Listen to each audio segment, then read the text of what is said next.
Heavy bleeding is not normal. A heavy menstrual flow is not normal. Many people believe that periods are supposed to be inconvenient and uncomfortable. A lot of women really believe that during their period they should just feel miserable and not be able to do a lot.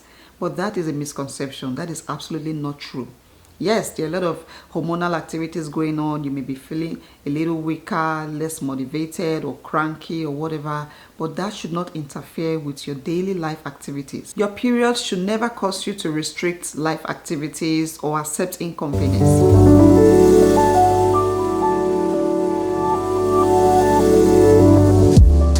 Welcome back to another video. I am so glad you are here. If you are new, my name is Nosa and thank you for joining us. So today we are talking about heavy menstrual bleeding, also known as menorrhagia. Menorrhagia is heavy menstrual bleeding or losing more blood than is typical in menstruation. Now this is a condition that a lot of women do not realize that they have, probably because they are not experiencing any fertility issue. They are able to ovulate, they are able to have kids, but just that bleeding, excessive bleeding during their menstruation, they may not realize that it is a problem. So in today's video, we're going to start with some of the symptoms. Some of the very common symptoms of menorrhagia is having periods that last longer than 7 days. If you are bleeding over a period of 7 days, maybe 8, 9, 10, and even longer, that is just not normal. Another one is you are bleeding so much, you are soaking your pads or your tampon within every hour. During your period, you should be able to wear a standard pad or tampon and leave it on for at least 4 hours before changing it. If you are changing your pads and tampon within every hour, that is not normal. You might also be passing out blood clots that are bigger than the size of a quarter. A lot of women pass out blood clots, during their period. But if yours is really big and you're like, wow, did that just come out? And this is happening consistently anytime you have your period, that is another sign that you are experiencing menorrhagia. Also, if you're experiencing a lot of pain during your period, which is also common, I experience cramps during my period, but if yours is so intense that you have to be on medication, you have to have some kind of pain relief throughout the days that you are bleeding, that is not normal. If you need to wear multiple pads at a time just to prevent leakage, maybe you wear a tampon and also put a pad in your underwear. Maybe you even wear period underwear, those padded underwear, all at the same time, just to prevent leakage. That is not normal. You should be able to wear a single pad and sleep throughout the night. So if you're getting up multiple times at night to change your pad or your tampon, if you sometimes have accidents on your bed, you wake up and your sheet is all like red, that is not normal. And if you can't do normal activities during your period because you get so sick, you are unable to go out, unable to go to work, to hang out with friends, to even, take care of yourself. Maybe you are in a lot of pain, or because you bleed so excessively and you just don't want to go out and deal with embarrassing situation where you are bleeding and leaking in public. If these are some symptoms you're experiencing, like I said, none of it is normal. No woman likes to see their period. It can bring a lot of discomfort. But if your period is preventing you from living normal life, it is most likely that you have menorrhagia. One of the common causes of heavy menstrual bleeding is hormonal imbalance. Estrogen and progesterone are the two hormones that helps to regulate a woman's menstrual cycle. And that also includes how heavy her flow will be. Hormonal imbalance also includes high levels of estrogen and low levels of progesterone. Now, in a case where a woman is experiencing heavy menstrual bleeding, it is most likely a case of estrogen dominance, high levels of estrogen and low levels of progesterone. You may also be experiencing fibroids, polyps, adenomyosis, endometriosis, thyroid disease, PCOS. All of these are associated with hormonal imbalance, which can stem from high levels of estrogen. Heavy menstrual bleeding can also be caused by an infection like STIs.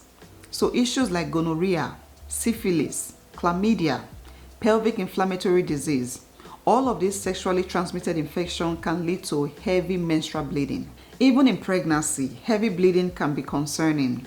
It can be a sign of a pregnancy complication like a miscarriage, an ectopic pregnancy, or complications that may arise after a cesarean section. It can also be caused by other medical health issues like a liver disease, a kidney disease, pelvic inflammatory disease, cancer, uterine cancer. So there are many things that can cause a woman to experience excessive bleeding that is not an ordinary menstruation. And anyone can be at risk of menorrhagia, but it tends to be more common in people who are approaching menopause, people who have hormonal imbalance, and people who are obese.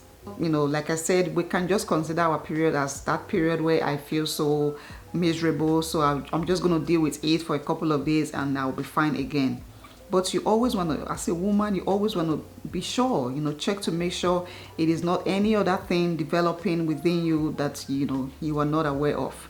So from all the symptoms we've talked about and everything it can lead to, I think this is something to take very seriously. So treatment typically would depend on a number of things: the cause of your bleeding, the severity of it, your age, and of course your medical history. Some of the most common treatment options out there are birth control pills like progestin, sometimes IUD, sometimes it is a shot. You get a shot and, you know, that stops the bleeding. There are also some special medications that can help with inflammation and also to thin out the blood.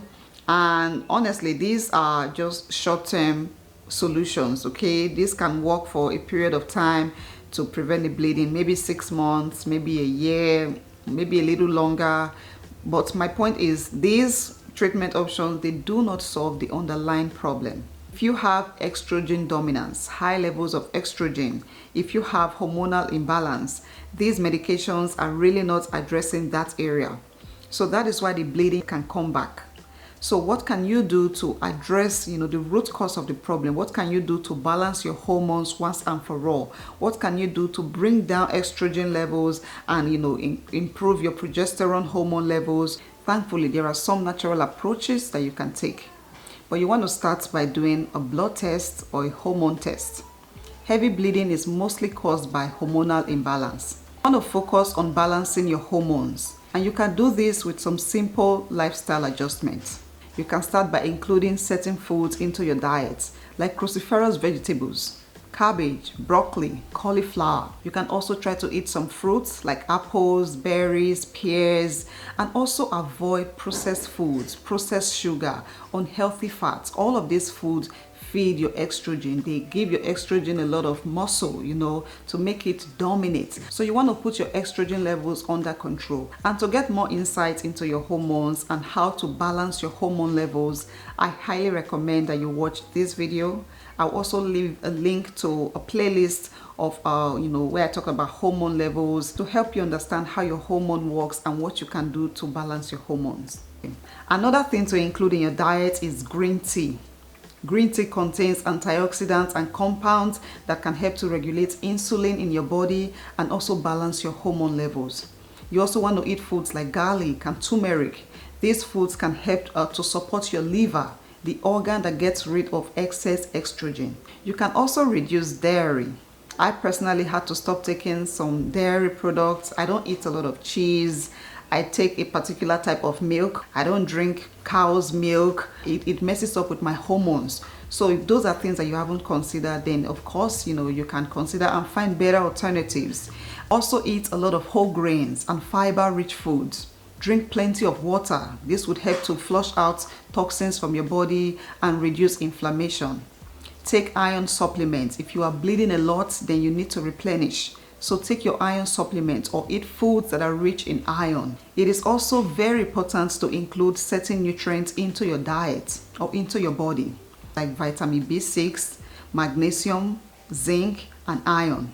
You can also focus on healthy fats and proteins, which are the biggest building blocks of our hormones. They are great for balancing hormones, which is crucial for ovulation and reproductive health. If you are lacking in these nutrients, then you are at risk of hormonal imbalance. And this list is not complete without the addition of certain herbs. Herbs have been used for a long time to treat a lot of fertility issues, especially in cases where medical approaches have failed.